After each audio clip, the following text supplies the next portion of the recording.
Now, the family feud over industrialist Sanjay Kapoor's approximately 30,000 crore rupee estate continued in court today, with the Delhi High Court questioning his wife, Priya Sachdev Kapoor's demand for a non-disclosure agreement, the NDA, to reveal her late husband's personal assets. The High Court asked how much can go in a sealed cover. There is a limit to court proceedings. The court's remarks came on a petition by Ms. Priya seeking directions to Sanjay's children from his second wife and actor Karishma Kapoor to disclose, and his mother Rani Kapoor to sign an NDA in the interest of cybersecurity and other issues. On 12 September, the High Court had directed, if you remember, Priya to disclose all movable and immovable assets belonging to her late husband as of the 12th of June, the day of his death. So very quickly, here are the key takeaways from what happened in court just some time back. The Delhi High Court has questioned Priya's confidentiality demand. She wants the NDA agreement in this case.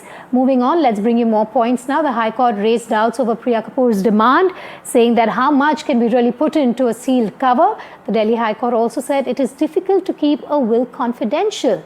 Rani Kapoor in court, Rani Kapoor, remember, is Sanjay Kapoor's mother, said that the will has been forged and she needs a copy. Karishma Kapoor's counsel said, very importantly here, money wiped out from bank accounts mentioned in the will. Joining me live is Nupur Dogra, legal correspondent, NDTV. Nupur, you were in court. Take us through the key takeaways. What's interesting here is how Karishma Kapoor's counsel is saying that the money that was to be in the accounts mentioned in the will has been wiped out. That's a huge allegation being made by Karishma Kapoor's children's counsel.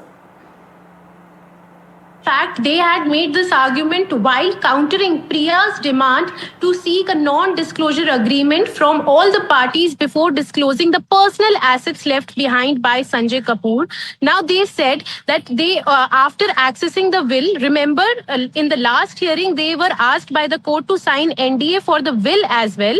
And they said that after accessing the will, they found that the bank account details disclosed in the particular bank account detail disclosed in that will, the amounts are being wiped off, and if they sign another NDA with pertaining to the details of personal assets left behind by Sanjay Kapoor, they will be restricted in tracking and tracing that where is the money going and raising further claims in the court. Now the court was also of the opinion that when especially in cases like partition suit where the property is in dispute, for how long things can be kept in a sealed cover. The High Court said that ultimately tomorrow, when the court will start hearing the matter on the merits of the case, even the will is bound to be attached in the arguments and in the detailed documents that will be filed in the court when the court hears these cases on day-to-day basis. The High Court really doubted Priya's submission that how is it possible to maintain everything in sealed cover.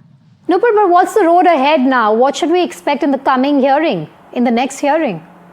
Well, tomorrow the High Court has scheduled the hearing again, basically primarily on these two applications. First application is by Priya Kapoor, where she has sought a non-disclosure agreement from all parties before she files a sealed cover report of assets left behind by Sanjay. And second is the application by Sanjay Kapoor's mother, Rani Kapoor, who is a third person in this entire dispute. Now, this dispute has turned a three-way dispute. It is not restricted to Karishma Kapoor versus Priya Kapoor. It is also now Rani Kapoor, who claims that she has been unjustly left out without a roof, and she has sought a copy of the will, and she has also called the will, just like Karishma Kapoor's children, she is also calling the will as forged will. She has questioned the authenticity of will, and tomorrow the court will be hearing submissions by Rani Kapoor's counsel